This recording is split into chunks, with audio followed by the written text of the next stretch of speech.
హరి ఓం. ఓం నమో నారాయణాయ. ఓం నమో నారాయణాయ. ఓం నమో నారాయణ. నారాయణ మంత్రాలన్నీ కూడా చాలా మహామహిన్వితాలు. ఆ మహిన్వితం ఎంతంటే ఆ మంత్రం ప్రభావం మన మీద పనిచేసినది. ఆ మంత్రం పనిచేయాలంటే మంత్రం ఉచ్చరించేటటువంటి ఉచ్చారణలో ఉంటుంది.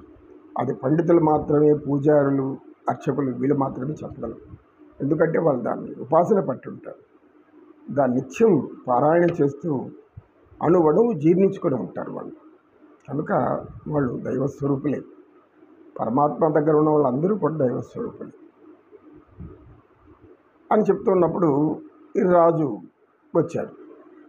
సరే, రాజు వచ్చాడు కదా అని శిష్యులు రాబోయారు.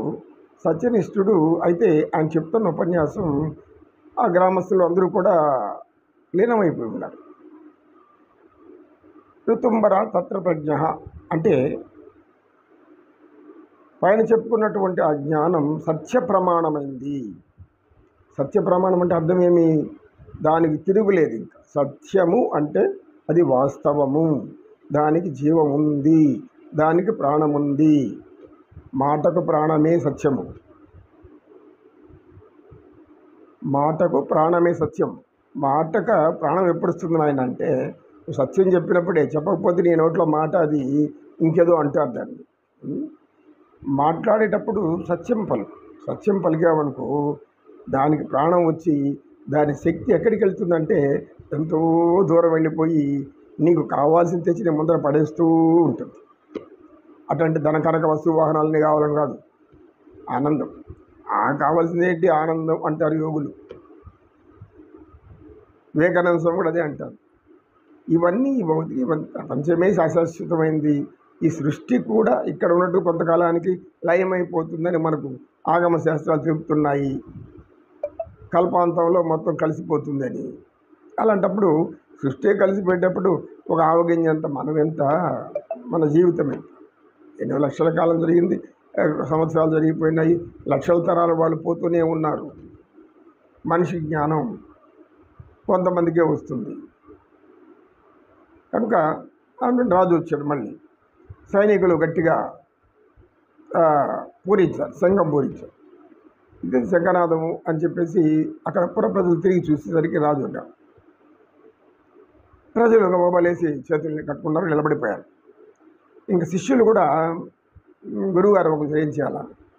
గురువు చిరునవ్వు నవ్వుతూ మీరు గమ్మనే ఉన్నట్టే సరి చేశారు. వాళ్ళు కూర్చొనే ఉన్నారు. అంతే, రాజు మహాదర్పంతో వచ్చాడు. ఏమండి, మీకు కొంచెం కూడా సంస్కారం లేదా అన్నాడు. సంస్కారమా? అదేంటి అని అడిగాడు సత్యనిష్ఠుడు. ఎందుకంటే రాజు స్వయంగా మాట్లాడడానికి గురువే మాట్లాడాలి. అదేంటి అన్నాడు.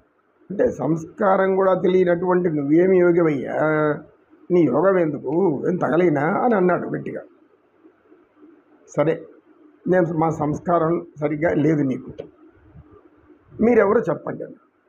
నా వేష భాషలు కనపడడం లేదా నీకు? నా వేషం కనబడలేదా?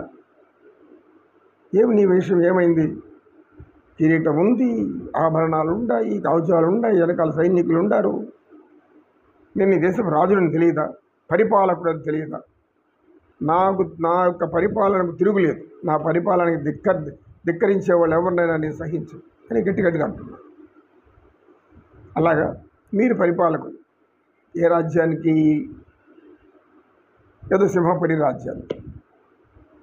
ఆ తర్వాత ఈ దేశంలో ఎన్ని రాజ్యాలు ఉన్నాయి ఆలోచించాడు రాజు. చాలా దేశాలు ఉన్నాయి. మళ్ళీ ఆ దేశాలన్నింటికి రాజులు ఏమైపోయారు? వాళ్ళు రాజులు కదా. నువ్వేనా నీ పరిపాలన, నీ మాట శాసనమా? నువ్వు అంత గొప్ప పరిపాలకుడువా? పరిపాలకుడు నువ్వు కాదు నాయన. ఈ అందరినీ పరిపాలించే పరిపాలకుడు ఇంకొకడు ఉన్నాడు.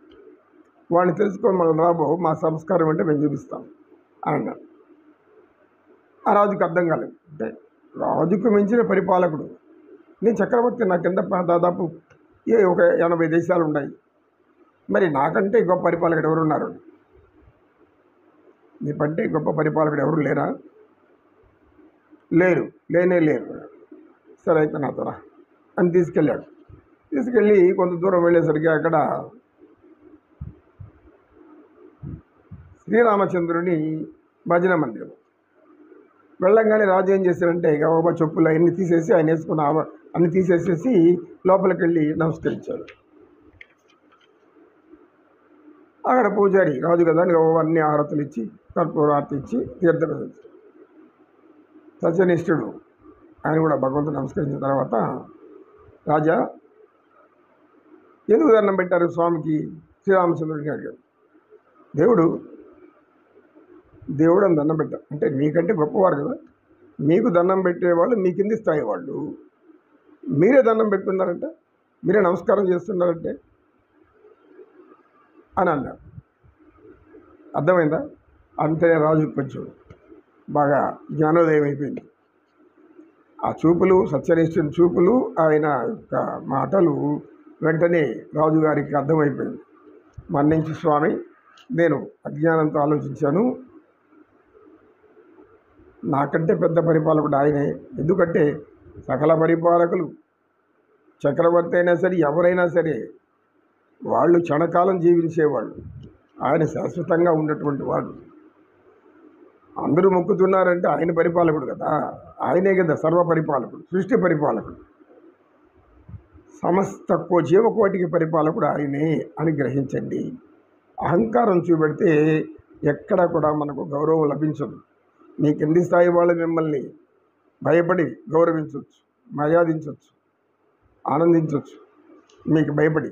కానీ ఈ పరిపాలకుల కంటే కూడా నువ్వు గొప్ప పరిపాలకుడు కాదు. ఆయన రాజ్యం ఎలాంటి తెలుసా? తెలుసు స్వామి, విన్నాను, రామరాజ్యం, మరి అమారిగా పరిపాలించు అని చెప్పి అన్నం పెట్టి ఇప్పుడు నమస్కారం పెడతాను. ఎందుకంటే మీలో ఉండే అహం బాగా దిగిపోయింది. మీరు అహం దిగిపోయింది కాబట్టి భగవంతుడు ఒప్పుకుంటున్నారు కాబట్టి, ఆయన పరిపాలకుడు అంటున్నారు కాబట్టి ఇప్పుడు మీకు నమస్కారం అని అనడంతో, చూడు మహారాజా, రాజ్య పరిపాలన చేయాలి. యోగులు భగవంతుడికి దాసులు, అంతేగాని రాజులకు దాసులు కాదు. అహంకారము అనేది ఎక్కడ కూడా ప్రదర్శించకూడదు. అప్పుడే భగవంతుని యొక్క నిర్వికల్ప సమాధికి మన అర్హత లభిస్తుంది. అహంకారానికి మించిన శత్రువు లేడు. ఆ శత్రువును లోపల పెట్టుకొని మనం దేవుడి దర్శనానికి దేవుడి దయ అంటే అర్థమేమి? ప్రశాంతంగా జీవించడం. నిన్ను భగవంతుడు ఎంతకాలం ప్రశాంతంగా ఉంచగలుగుతున్నాడో అంతవరకు నీవు నిజమైనటువంటి దైవభక్తుడు. నీ ప్రశాంతత లోపల కోల్పోయి ఎప్పుడో కొద్దిగా అసహనం, బాధ ఏమిటి అనే ప్రశ్నలు వచ్చాయనుకో, అప్పుడు నీవు ప్రశాంతతగా లేవు అని చెప్పి సత్యనిష్ఠుడు రాజుకి సెలవు తీసుకొని రాజు వెళ్ళిపోయాడు. మనం కూడా వెళ్ళిపోతాం. ఓం నమో నారాయణాయ. సర్వే జనా సుఖినో భవంతు, సమస్త సన్మంగళాని సంతు. ఓం శాంతి శాంతి శాంతి. ఏతత్ సర్వం శ్రీకృష్ణార్పణమస్తు. సకల జనుల శుభమస్తు.